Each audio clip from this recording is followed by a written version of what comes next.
you a fan of this podcast? Do you wish there was even more juicy content for you to sink your ears into? Well, there is. You can become a premium member of this podcast for $5.99 a month and get full access to an archive of over 50 bonus episodes. Additionally, we release a bonus episode every single month. That's a ton of extra content, including my personal interior design diaries, extra tips, my talking about trends, and so much more. Additionally, you'll be keeping us on the airwaves each and every week because your premium membership money goes directly back to making this podcast amazing. Check us out at affordableinteriordesign.com. Click on podcast to learn more and to become a premium member today.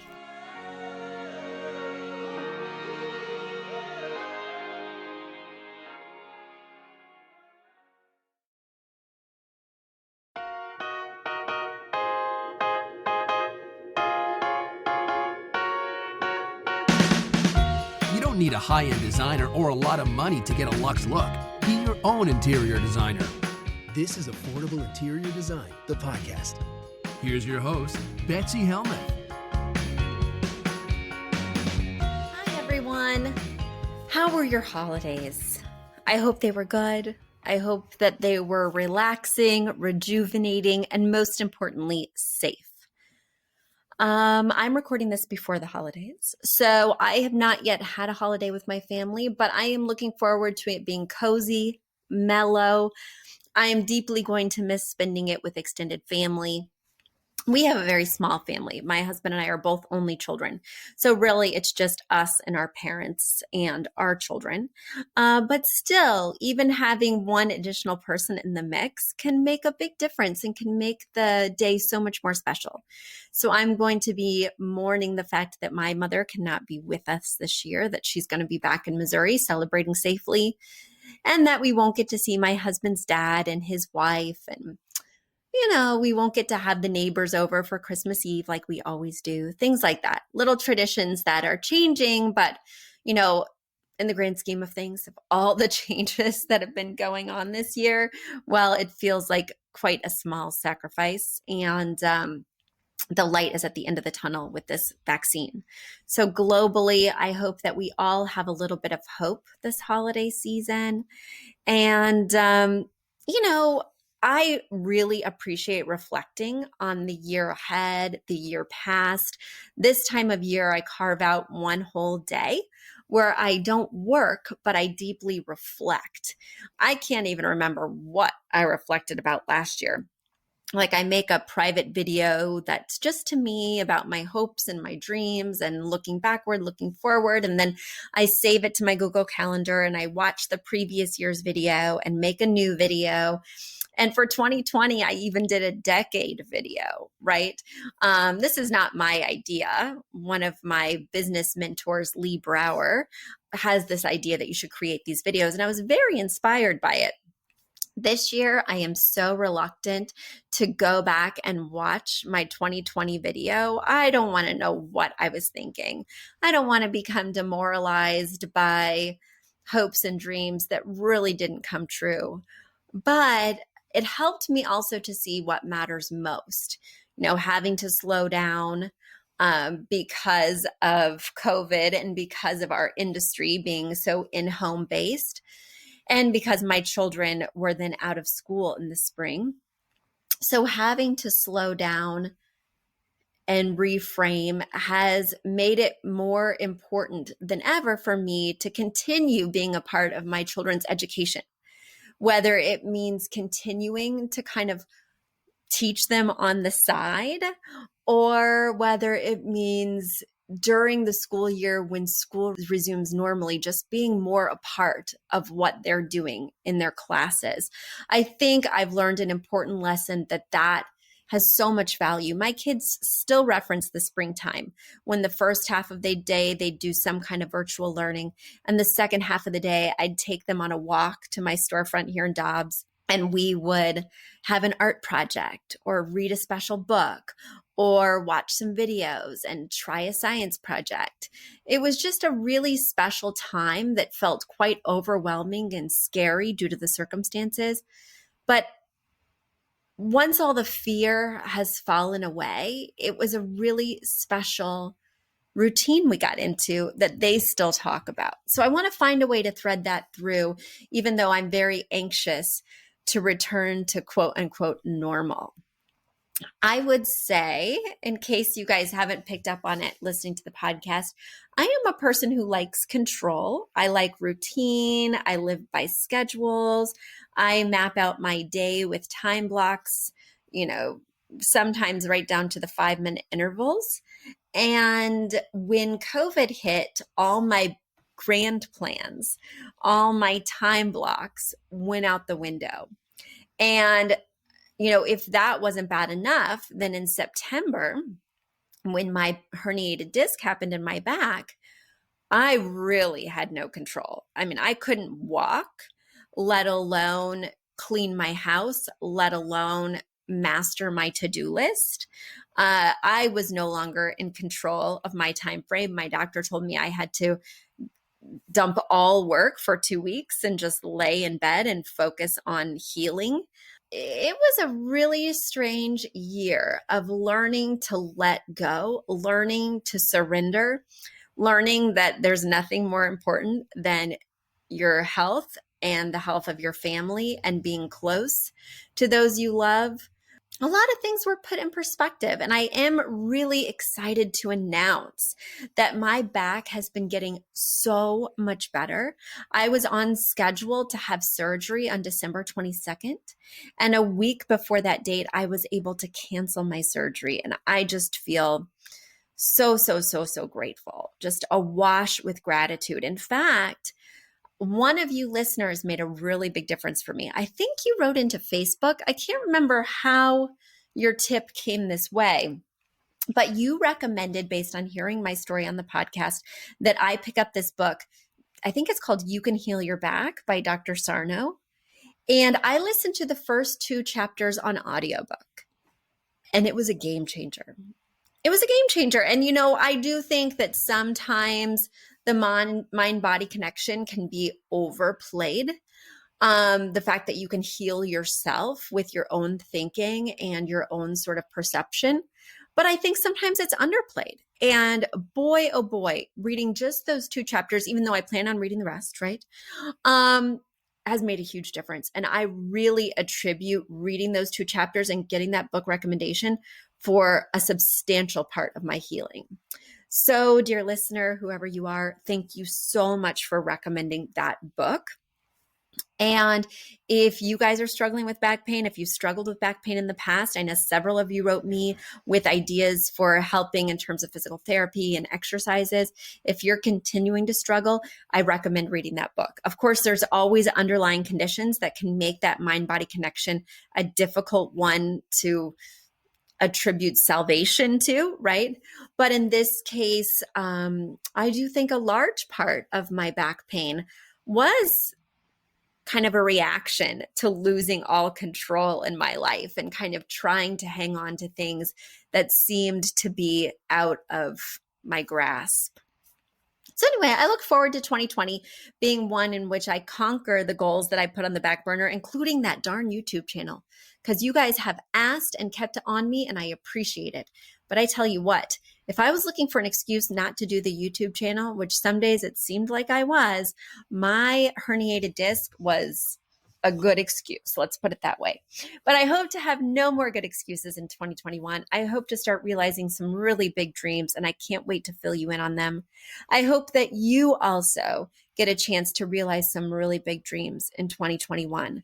You listeners are so important to me, and it's really great to hear from you, to receive your emails, to get to peek inside your homes and offer my humble opinions on how to make them better. So it is a privilege that I do not take for granted. And I wanted to thank you for yet another amazing year of podcasting. Also, a huge shout out to my producer, Catherine Heller. She's the one that really let me know that I could do this. And she's still produces my podcast to this day and makes me sound wonderful and takes out some of those ums that I've been saying as I've been struggling for my thoughts today. But I really appreciate her. I really appreciate you. And I really appreciate that my back is getting better. All right, into the mailbag we go for the last episode of 2020. Okay, digging in here, my question comes from Melissa. Melissa writes, "Hi, Betsy. Greetings from North Carolina. This is the first of what will be, I'm sure, many emails from me over the next months. I just became a premium member. I'm going to do my best to keep your mailbag full. Please do, Melissa. I can't wait for more questions." Like Allison in episode 255, my partner and I are in the planning stages of our first home build. I am really looking forward to hearing her questions over the coming episodes, as I suspect she will encounter different conundrums than me. I'm sending you good vibes, Allison. My first question is about style. Since this is a new build, we get to make all the decisions about the interiors. You often say to let the existing architecture of the home guide your design decisions. But I get to create that architecture to some extent. I can be all over the map about style, and I am paralyzed by the prospect of making bad decisions. If you were working with a client in my situation, what questions would you ask them to help them discern what style direction to go with in terms of their interior architecture? We want it to be satisfying long term. Thank you in advance for your time. I'm so grateful to have you as a resource, and I'm glad to know how much you enjoy enlightening us, Melissa. Melissa, I do enjoy enlightening you. So here we go. I'm about to enlighten you on your dilemma. You have a blank slate, tabula rasa. You can do whatever you want. And for many of us, that's a dream come true. And for others of us, that is paralyzing. For me, I might be a little paralyzed as well with all the decisions, all the opportunities, all the choices you have available to you. The very first place I would start is looking for inspiration photos. Maybe you want to look for exterior inspiration photos first. How do we want it to appear from the outside? Because perhaps that will dictate some interior choices. For instance, if you're really in love with a ranch style outside, that lower home that only has one level, well, then that's going to deeply impact what you do inside. If you love a Victorian space, like one of my clients recently in New Jersey, who built a brand new Victorian inspired space from scratch, well, then you're going to have multiple levels. And that alone is going to inform some of your design decisions. So what it looks like externally sets you up right before you even walk in, that first impression for what you will see inside, both in style, color, etc. Now, when you're through that door, you also want to rely on inspiration pictures. So I highly recommend you scour websites like House, Apartment Therapy, Lonnie Mag, House Beautiful, right? These often have external as well as internal pictures, and you can sort through them and really start to see a through line. Now, this is definitely an exercise that I would recommend that you do with your partner. Or if you feel like you don't want to compromise by searching together, why don't you guys, this could be a fun thing, search independently. So your partner looks for images that they find attractive. And then you guys share your Pinterest pages with each other after they're fully baked. So you can see where the crossover is. You can see where you're attracted to the same things. Or if you're on vastly different pages, you can look and say, we both like one-story homes. We're both interested in homes that have, I don't know, basements, right? Or things like this. So I would be looking for that. And even if your partner is not aesthetically inclined, because oftentimes we find that when working with couples, that one member of the couple doesn't really care about the look of the space, they almost certainly always care about the functionality. And then typically the other partner really does care about the aesthetics, but by the time they find those inspiration pictures and show them to their partner, funnily enough, the partner starts to have opinions, right? Starts to say, you know what, based on these pictures, I do see that I'm drawn to one more than others, that I'm really drawn to color more than to the neutral spaces or whatever, right? So it can be a really fun bonding activity as well. But then, of course, there's always that third tier, right? Which is the budget, the builder, the specifications, the lot size. So these things will provide you with some parameters, but even if I were redesigning my home today, which of course you may have heard me talk about on a bonus episode from this month, how I am sort of redesigning my home right now. And when I'm even doing that for myself, I first look at inspiration pictures. I see value in so many different styles because I work in multiple styles every week. Each week I have between 3 and 8 clients. So I'm constantly switching between styles. And the only way that I can truly understand a client style is by looking at their inspiration pictures. Certainly what they tell me in words is quite important, but the most important component of understanding what they want is to see it in pictures so that I can translate one vision into a personalized vision for them. And that's the very same thing I would do for myself. So inspiration pictures, inspiration pictures, inspiration pictures. And maybe another great place to look for those resources would be the builder's portfolio. You probably selected your builder or architect because you liked what they've done in the past. So use their previous photos of work they've done as your initial stepping off point, because the builder is going to be a partner in all of this, right? And so if they can stay in their zone of genius, if they can do something that they know how to do really well, well, then not only are they going to be in their element and producing an amazing product for you, but then you'll be sure to choose a builder who aligns with what you're looking for. So there we go. Those are my first thoughts. And you know what I love to do is pick out all those finishes. I worked a few years back at a place in the Hamptons, and we got to tear it down to the studs and truly make it what the client wanted.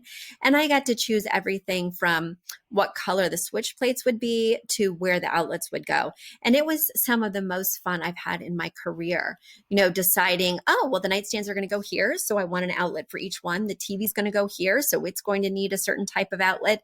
I mean, it was really liberating to be able to make our own choices versus being reliant on choices that had already been made for us that may not be optimal for our layouts.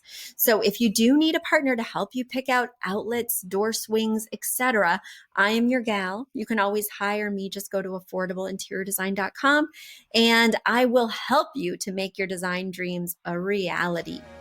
And now it's time for a quick commercial break.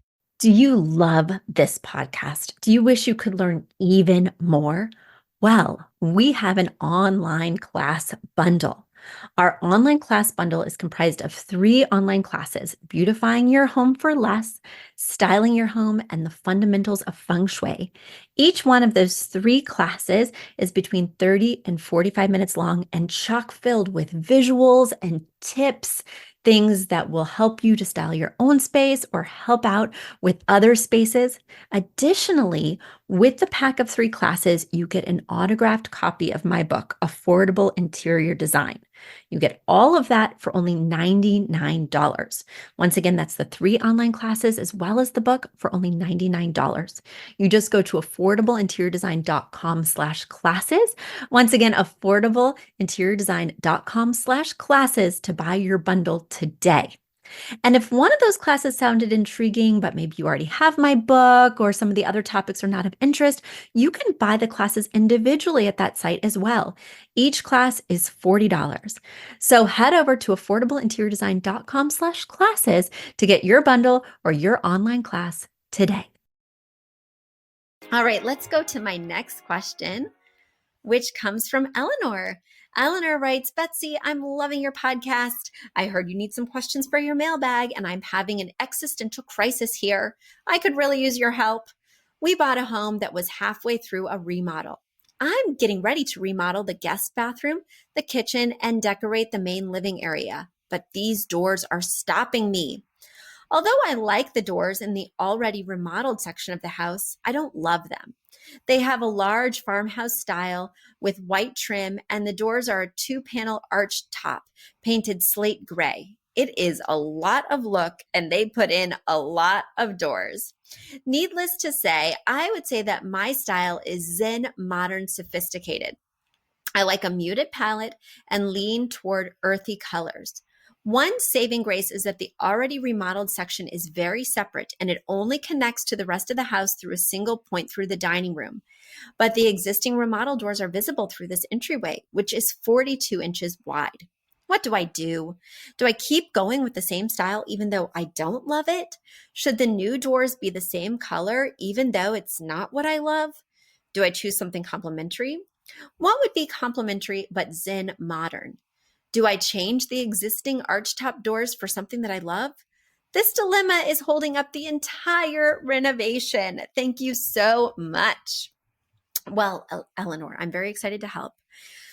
So when you buy a place that's already built, unlike Melissa's situation, when you buy a place that already is in existence, it has a lot to say about the design that you go in the space. And if you choose a home that has a lot of personality, a lot of flavor, which it sounds like this home has, then you need to embrace that. You can't deny it. You don't want one of the sides of the home to feel farmhousey and the other side of the home to feel modern, right? That would feel really disjointed and would lack cohesivity. It would also make it really hard to sell in the future. So you will definitely need to continue some of the elements from the remodeled farmhouse side into this newly renovated side. Or you need to go into the other side of the home and start making some changes there with items that you didn't like. You kind of need to decide how much you don't like those elements. Now, certainly you could somewhat water them down in the new section of the home. Instead of having arched doors, maybe you could stick with that chunky molding with those panel doors, but not do the arches, right? Maybe even consider painting them the same color as those other doors so that there is a through line, but you don't have to take it over the top. If this is a home you're going to be in for 10 to 15 years, I recommend while you've got those builders there, evaluating those other doors you don't like.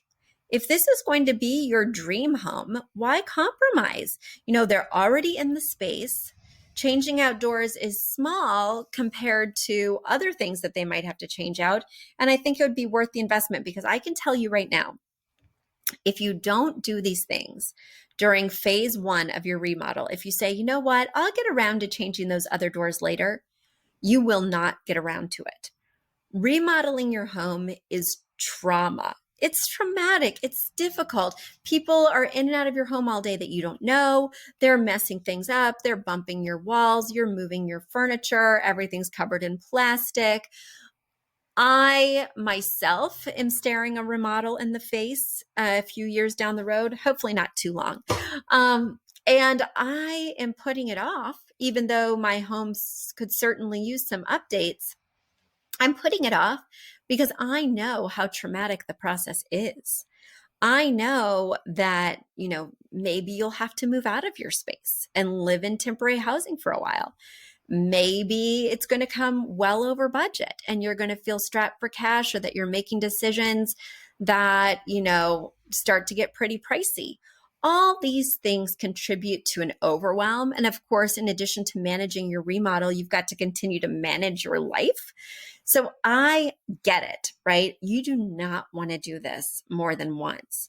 So if there's some low-hanging fruit, some easy changes that you could make to help you to love the remodeled side a little bit better and help you to make wiser choices on this new side, well, I say go for it. You know, of course, you want to crunch the numbers and you want to speak to your builder, but now's the time to make the changes you want to make or to come to terms with a style you don't really love and learn how to compromise. I myself am in an older craftsman style home.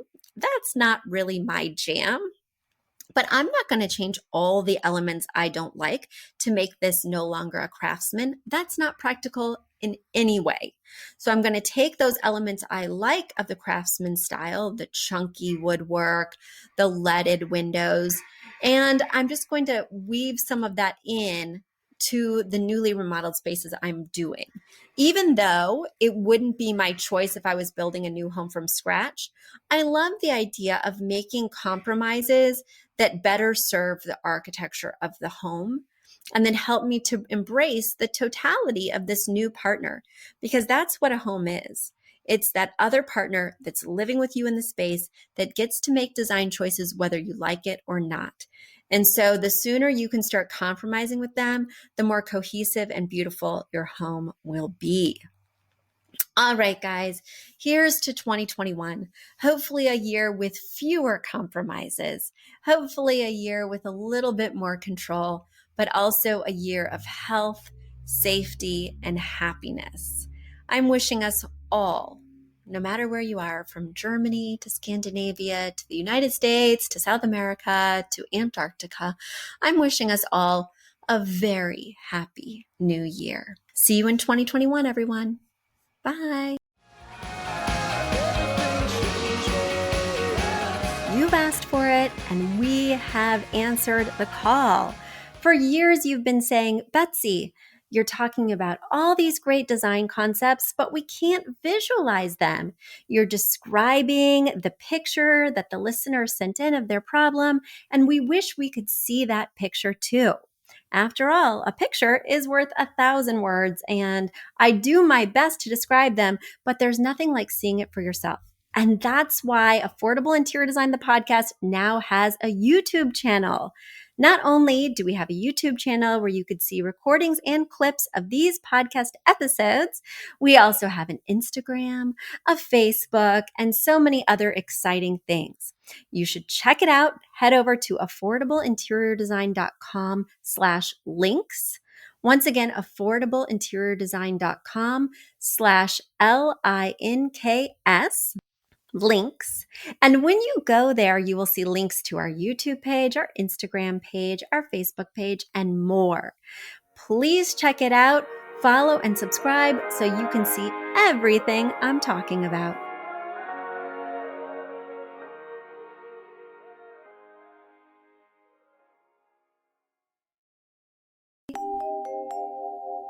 A big thank you to our amazing producer, Catherine Heller, to Aton and the MCR House Band, and to Affordable Interior Design, the sponsor of this podcast and the premier place to get an amazing look on a budget. Check out affordableinteriordesign.com. If you guys love the show, the very best way to support us is by spreading the word. Tell your friends or write us an awesome review on iTunes. So until next week, guys, thanks so much for joining us, and I'll talk to you soon. Bye.